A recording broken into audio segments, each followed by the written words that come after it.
Fidanzamento. Il fidanzamento tra mio padre e mia madre avvenne con le stesse modalità di tutti i fidanzamenti dell'epoca.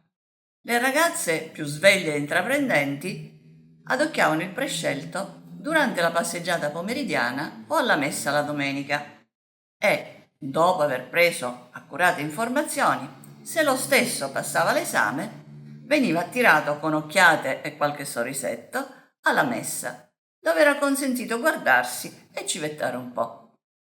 Se il brocco abboccava, seguiva la giovane fino a casa, accompagnandola da lontano, e nei giorni successivi cominciava il corteggiamento vero e proprio, che consisteva in passaggi sotto i balconi della bella, che si faceva aspettare o sbirciava da dietro le imposte. Se il giovane non si scoraggiava, ed era abbastanza convincente, si poteva arrivare a qualche occhiata o a qualche timida parola, scambiata furtivamente. Dopo veniva il momento del biglietto o della lettera, nella quale l'uomo esternava le sue intenzioni. E se la ragazza non era una poco di buono ed era interessata, lo invitava a farsi avanti e a presentarsi in famiglia. Il padre riceveva il pretendente da solo e chiedeva informazione sulle sue intenzioni, sulla famiglia e soprattutto sui suoi redditi. Il giovane, che era di gradimento del padre e dei fratelli, passava alla fase successiva, che era il fidanzamento ufficiale. Le donne meno belle o intraprendenti, per sposarsi, dovevano sperare solo che qualche sensale di matrimoni li adocchiasse e venisse a proporre un marito. Chiaramente questa evenienza era proporzionale alla ricchezza della ragazza, perché le belle si sistemavano da sole, essendo già molto richieste, e le povere avevano solo da sperare. A quei tempi una donna non aveva nessuna possibilità di fare altre scelte, o il matrimonio o i voti di clausura. Chi non si sposava restava tutta la vita a casa, soggetto a fratelli e a cognate, a fare la monaca di casa.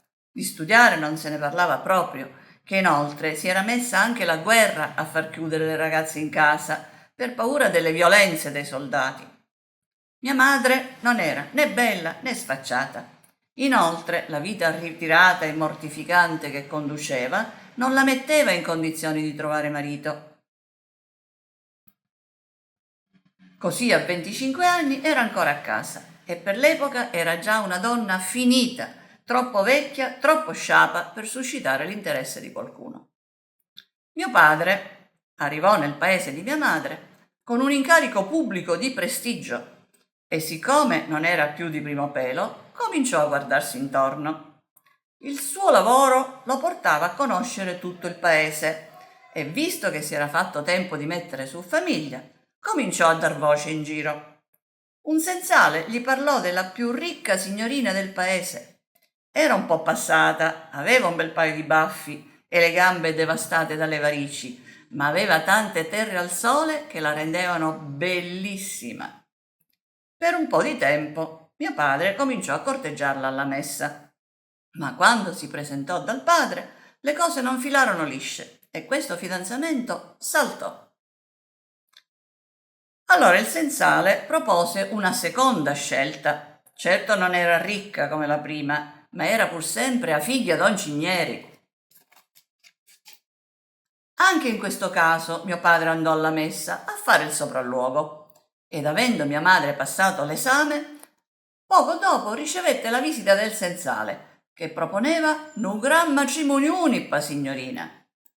Mia madre non ne poteva più di quella vita ristretta e grama. Capì che questa era l'occasione della sua vita di fuggire dal paese, dalle liti tra i genitori e da quel destino di serva. Accettò senza pensarci un attimo.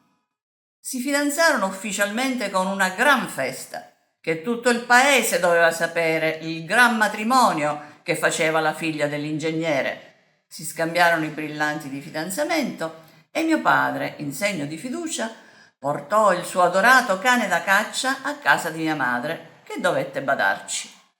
La sera, quando finito il lavoro andava a cena dalla fidanzata, prima di entrare e mettersi a tavola, chiedeva notizie del cane, se aveva mangiato, se stava bene e solo dopo si informava di tutti gli astanti.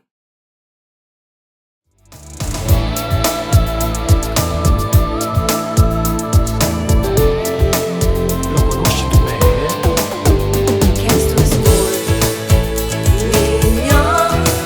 Lo conosci tu bene?